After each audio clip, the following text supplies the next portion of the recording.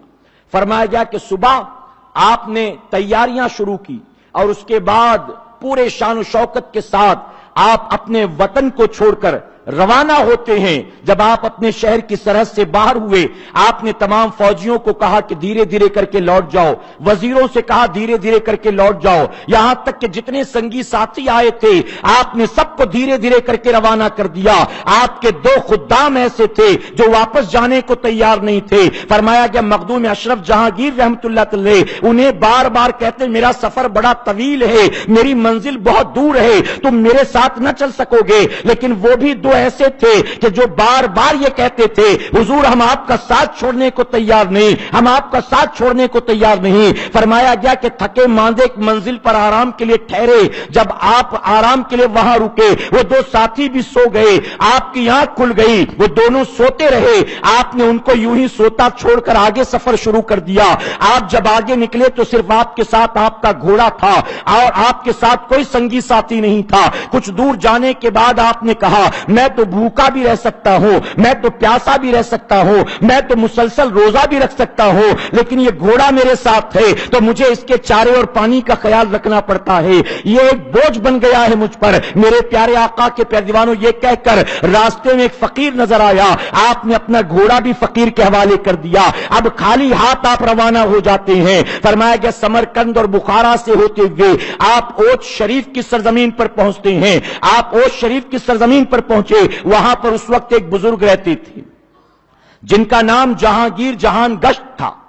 جہانگیر جہان گشت رحمت اللہ علیہ یہ خود بھی سید زادے تھے اور جانتے اتنے کامل بزرگ تھے، اتنے پائے کے بزرگ تھے۔ ایک مرتبہ یہ مدینہ منورہ گئے تو مدینہ منورہ میں جو وہاں کے سادات تھے انہوں نے ان کی سیادت پر اعتراض کیا۔ انہوں نے کہا کہ ہم تمہیں سید نہیں مانتے ہیں، معاذ اللہ ہم تمہیں سید نہیں مانتے۔ آپ نے اپنا شجرا دکھا دیا، آپ کو جو کچھ پتا تھا آپ نے بتا دیا، لیکن وہ کہتے اس کے باوجود بھی ہم نہیں مانتے، ہم آپ کو سید تسلیم کرنے کے لیے تیار نہیں۔ تو آپ نے کہا ٹھیک ہے مجھے سید نہیں مانتے ہو، نہ مانو، اب میرے سید ہونے کی گواہی خود میرے آقا دیں گے، میرے آقا دیں گے۔ یہ کہہ کر کہا چلو روضہ رسول پر۔ وہاں پہنچے اور پہنچنے کے بعد آقا کی بارگاہ میں سب دیکھ رہے ہیں، آقا کی بارگاہ میں سلام پیش کیا، الصلاۃ والسلام علیک یا والدی، اے ابا حضور آپ کی بارگاہ میں سلام ہے۔ میرے آقا کے روضہ انور سے جواب آیا وعلیکم السلام یا میرے بیٹے، وعلیکم السلام ہے میرے بیٹے۔ آپ نے جواب دیا، سب کی آنکھیں پھٹی رہ گئی کہ ہم بھی سید ہیں، ہمارا بھی شجرا، ہماری بھی نسبتیں آقا سے ملتی ہیں، ہم نے کئی بار سلام کیا، یوں جواب تو نہ آیا جیسے اللہ کے حبیب نے ان کو جواب دیا ہے۔ آپ کی سیادت کو سب نے قبول کر لیا۔ اس کے بعد فرمایا گیا آپ کی خدمت میں رہتے تھے مخدوم اشرف جہانگیر رحمت اللہ علیہ، میرے پیارے آقا کے پیارے دیوانوں، آپ مراقبہ کراتے تھے، مجاہدات کرواتے تھے، آپ چلہ کرواتے تھے، یہاں تک فرماتے ہیں کہ ایک رات جب میں ان کے کمرے میں داخل ہوا، یعنی مخدوم اشرف جہانگیر رحمت اللہ علیہ آپ ان بزرگ کے کمرے میں داخل ہوئے تو آپ نے دیکھا کمرے کا دروازہ تھوڑا سا کھلا تھا اور وہ اندر عبادت میں مصروف تھے۔ مخدوم اشرف جہانگیر رحمت اللہ علیہ نے جھانک کر دیکھا اندر کمرے کی طرف، تو جانتے ہو کیا دیکھا؟ انہوں نے یہ پایا کہ بزرگ جو تھے جہانگیر جہان گشت رحمت اللہ علیہ